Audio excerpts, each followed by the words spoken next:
Ganesha tutorials YouTube ಚಾನೆಲ್ಗೆ ಸ್ವಾಗತ. ಈ ಚಾನೆಲ್ ಅನ್ನು ನೀವು ಮೊದಲ ಬಾರಿಗೆ ನೋಡುತ್ತಿದ್ದರೆ ಸಬ್ಸ್ಕ್ರೈಬ್ ಮಾಡಿ ಹಾಗೂ ಬೆಲ್ ಐಕಾನ್ ಅನ್ನು ಪ್ರೆಸ್ ಮಾಡಿ. मेरे प्यारे बच्चों, आज मैं कश्मीरी सेब पार्ट 2 वीडियो दिखा रही हूँ. ध्यान से देखो बच्चा. दुकानदार ने कहा, बाबूजी बड़े मज़ेदार सेब आए हैं, खास कश्मीर के, आप ले जाए, खाकर तबीयत खुश हो जाएगी. ಅಂಗಡಿಯವನು ಹೇಳ್ದ, ಬಾಬೂಜಿ ತುಂಬ ರುಚಿಕರವಾದ ಸೇಬು ಬಂದಿದೆ, ವಿಶೇಷವಾಗಿ ಕಾಶ್ಮೀರದ್ದು. ನೀವು ತೆಗೆದುಕೊಂಡು ಹೋಗಿ ತಿಂದು ನಿಮ್ಮ ಆರೋಗ್ಯ ಚೆನ್ನಾಗಿರುತ್ತೆ, ನಿಮಗೆ ಖುಷಿ ಆಗುತ್ತೆ ಅಂತ ಹೇಳ್ದ. मैंने रुमाल निकाल कर उसे देते हुए कहा, चुन चुन कर रखना. ಆವಾಗ ಲೇಖಕರು ಹೇಳಿದ್ರು, ತಮ್ಮ ಹತ್ರ ಇದ್ದ ಕರ್ಚಿಫನ್ನು ಅವನಿಗೆ ಕೊಟ್ಬಿಟ್ಟು ಅಂಗಡಿಯವನಿಗೆ ಚುನ್ ಚುನ್ಕರ್ ರಕ್ನ ಆರಿಸ್ಬಿಟ್ಟು ಒಳ್ಳೆ ಸೇಬುಗಳನ್ನು ಕೊಡು ಅಂತ ಹೇಳಿದ್ರು. दुकानदार ने तराजू उठाई और अपने नौकर से बोला, सुनो, आधा ಸೇರ್ ಕಾಶ್ಮೀರಿ ಸೇಬ್ ನಿಕಾಲ ಚುನ್ಕರ್ಲ. ಅಂಗಡಿಯವನು ತಕ್ಕಡಿಯನ್ನು ತೆಗೆದುಕೊಂಡು ಕೆಲಸದವನಿಗೆ ಹೇಳ್ದ, ಸೇರ್ ಅರ್ಧ kg ಕಾಶ್ಮೀರಿ ಸೇಬ್ ತಗೊಂಡು ಬಾ, ಆರಿಸ್ಕೊಂಡು ಚೆನ್ನಾಗಿರೋದು ತಗೊಂಡು ಬಾ ಅಂತ ಹೇಳ್ದ. ಲೌಂಡ 4 ಸೇಬ್ ಲಾಯ. ಆ ಹುಡುಗ 4 ಸೇಬುಗಳನ್ನು ತೆಗೆದುಕೊಂಡು ಬಂದ.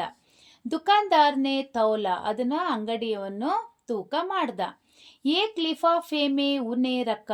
ನಂತರ ತೂಕ ಮಾಡಿದ 4 ಸೇಬುಗಳನ್ನು ಒಂದು ಕವರ್ನಲ್ಲಿ ಇಟ್ಟ.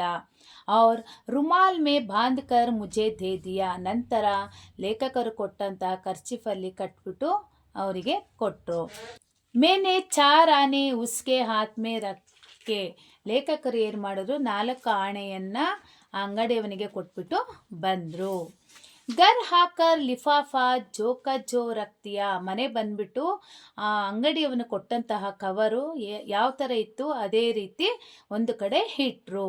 ರಾತ್ ಕೋ ಸೇಬ್ ಯಾ ಕೋಯಿ ದೂಸರಾ ಫಲ್ ಖಾನೆ ಕಾ ಕಾಯದ್ ನಹಿ. ರಾತ್ರಿ ಟೈಮ್ ಯಾವುದೇ ರೀತಿಯ ಹಣ್ಣುಗಳನ್ನು ತಿನ್ನುವುದು ನಿಯಮ ಅಲ್ಲ.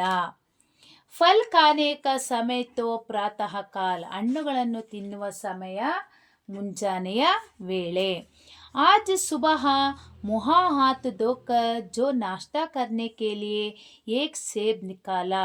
ನಂತರ ಲೇಖಕರು ಏನು ಮಾಡಿದ್ರು, ನೆಕ್ಸ್ಟ್ ಡೇ ಬೆಳಗ್ಗೆ ಎದ್ದುಬಿಟ್ಟು ಕೈಕಾಲೆಲ್ಲ ತೊಳೆದು ನಾಷ್ಟಕ್ಕೆ ಆ ಸೇಬನ್ನು ತಂದಂಥ ಸೇಬನ್ನು ತಿನ್ನೋಣ ಅಂತ ತೆಗೆದುಕೊಂಡ್ರು. ತೋ ಸಡಾ ಹುವಾತ, ಕೆಟ್ಟೋಗಿತ್ತು. 1 ರೂಪಾಯಿಗೆ ಆಕಾರ ಕಾ ಚಿಲ್ಕಾ ಗಲ್ಗಯಾತ. ಒಂದು ಸೇಬನ್ನು ತಗೊಂಡ್ರು ತಿನ್ನೋದಿಕ್ಕೆ, ಅದು 1 ರೂಪಾಯಿ ಆಕಾರದಷ್ಟು ಕೆಟ್ಟು ಹೋಗಿತ್ತು. ಸಮಜಾ ರಾತ್ ಕೋ ದುಕಾನ್ದಾರ್ನೇ ದೇಖಾನಾ ಹೋಗ. ಅವ್ರು ಅಂದ್ಕೊಂಡ್ರು, ರಾತ್ರಿ ಅಂಗಡಿಯವನು ಏನು ನೋಡಿಲ್ಲ ಅನಿಸುತ್ತೆ, ಆದ್ದರಿಂದ ಕೆಟ್ಟೋಗಿದ್ದನ್ನು ಕೊಟ್ಟಿದ್ದಾನೆ ಅಂತ ಅವರು ಲೇಖಕರು ಮನಸ್ಸಲ್ಲಿ ಅಂದ್ಕೊಂಡ್ರು. ದೂಸರಾ ನಿಕಾಲ, 2ನೇ ಸೇಬನ್ನು ತೆಗೆದುಕೊಂಡ್ರು. ಮಗರ್ ಯಹ ಆಧಾ ಸಡಾ ಹುವಾತ. ಆ 2ನೇ ಸೇಬು, ಅರ್ಧ ಸೇಬು ಕೆಟ್ಟೋಗಿತ್ತು. ಅಬ್ ಸಂದೇಹ ಹುವಾ. ಲೇಖಕರಿಗೆ ಸಂದೇಹ ಬಂತು. ದುಕಾನ್ದಾರ್ನೇ ಮುಜೆ ಧೋಕಾ ತೋ ನಹಿ ದಿಯಾ. ಓ, ಅಂಗಡಿಯವನು ನಂಗೆ ಮೋಸ ಏನು ಮಾಡಿಲ್ವಲ್ಲ. ತೀಸ್ರಾ ಸೇಬ್ ನಿಕಾಲ, 3ನೇ ಸೇಬನ್ನು ತಗೊಂಡ್ರು. ಯಹ ಸಡಾ ತೋ ನಾತ. ಅದಕ್ಕೆ ಕೆಟ್ಟೋಗಿರ್ಲಿಲ್ಲ ಸೇಬು. ಮಗರ್ ಏಕ್ ತರಫ್ ದಬ್ಕರ್ ಬಿಲ್ಕುಲ್ ಪಿಚ್ಚಕ್ ಗಯಾತ. ಒಂದು ಕಡೆ ಅದು ಸ್ವಲ್ಪ ಜಜ್ಜಿದಂಗೆ ಆಗಿತ್ತು. ಚೌಥಾ ದೇಕ, 4ನೇ ಸೇಬನ್ನು ತೆಗೆದುಕೊಂಡ್ರು. ವಹಾ ಯೋತೋ ಭೇದಕ್ತಾ. ನೋಡೋದಿಕ್ಕೆ ಚೆನ್ನಾಗಿತ್ತು. ಮಗರ್ ಉಸ್ಮೆ ಏಕ್ ಕಾಲಾ ಸುರಾಕ್ತಾ. ಅದರಲ್ಲಿ ಒಂದು ಚಿಕ್ಕದಾದ ಕಪ್ಪು ಚುಕ್ಕೆ ಥರ ಇತ್ತು. ಅಕ್ಸರ್ ಬೇರೋ ಮೇ ಹೋತಾ ಹೇ, ಕಾಟಾ ತೋ ಭೀತರ್ ವೈಸೆ ಹಿ ಧಬ್ಬೆ ಜೈಸೆ ಬೇರೆ ಮೇ ಹೋತಾ ಹೇ. ಬೇರೆ ಕಾ ಮತ್ಲಬ್ ಬೋರೆ ಹಣ್ಣು, ಅದು ಕಟ್ ಮಾಡಿದಾಗ ಒಳಗಡೆ ಕಪ್ಪಾದ ಬಣ್ಣವನ್ನು ಒಳಗೊಂಡಿರುತ್ತೆ.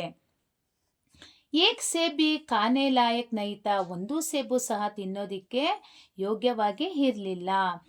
4 ಆನೆ ಪೈಸೆ ಕಾ ಇತನಾ ಗಮ್ನ ಹುವಾ. 4 ಆಣೆ ಪೈಸೆಯನ್ನು ಕೊಟ್ಟಿದ್ದಕ್ಕೆ ಅವರಿಗೆ ಬೇಜಾರಾಗಲಿಲ್ಲ. ಜಿತನಾ ಸಮಾಜ್ಗೆ ಈಸ್ ಚರಿತ್ರಿಕ ಪತನ್ಕ. ಆದರೆ ನಡತೆಯಲ್ಲಿ ಜನರು ಎಷ್ಟೊಂದು ಮೋಸ ಮಾಡ್ತಾರೆ ಅಂತ ಅವ್ರ ಮನಸ್ಸಿಗೆ ಅನ್ನಿಸ್ತು. ದುಕಾನ್ದಾರ್ನೇ ಜಾನ್ ಬೂಜ್ಕರ್ ಮೇರೆ ಸಾಥ್ ಧೋಕೆಬಾಜಿ ಕಾ ವ್ಯವಹಾರ ಕಿಯಾ. ಅವ್ರಿಗೆ ಅನ್ನಿಸ್ತು, ಅವನು ಬೇಕಂತಲೇ ನನಗೆ ಅಂಗಡಿಯವನು ಮೋಸ ಮಾಡಿದ್ದಾನೆ. एक सेब सड़ा हुआ तो ಒಂದು ಸೇಬು ಕೆಟ್ಟೋಗಿದ್ರೆ तो मैं उसको क्षमा का योग्य समझता, ನಾನು ಅವನಿಗೆ ಕ್ಷಮಿಸ್ತಾ ಇದ್ದೆ. ಸೋಚಿತಾ ಯೋಚನೆ ಮಾಡ್ತಾ ಇದ್ದೆ, ಉಸ್ಕಿ ನಿಗಾ ನಾ ಪಡಿ ಹೋಗಿ ಅವನು ನೋಡಿಲ್ಲ ಅಂತಂದೇಳಿ. ಮಗರ್ ಚಾರೋ ಕೆ ಚಾರೋ ಖರಾಬ್ ನಿಕಲ್ ಜಾಯೆ, 4 ಸೇಬು ಸಹ ಕೆಟ್ಟೋಗಿತ್ತು. अच्छा बच्चों, अगले का पार्ट तीसरा वीडियो में डालती हूँ, ध्यान से देख लेना. थैंक यू बच्चों. ಲೈಕ್ ಮಾಡಿ, ಶೇರ್ ಮಾಡಿ, ಸಬ್ಸ್ಕ್ರೈಬ್ ಮಾಡಿ. ಡೌಟ್ಸ್ ಇದ್ದರೆ ಕಮೆಂಟ್ ಮಾಡಿ. Thank you.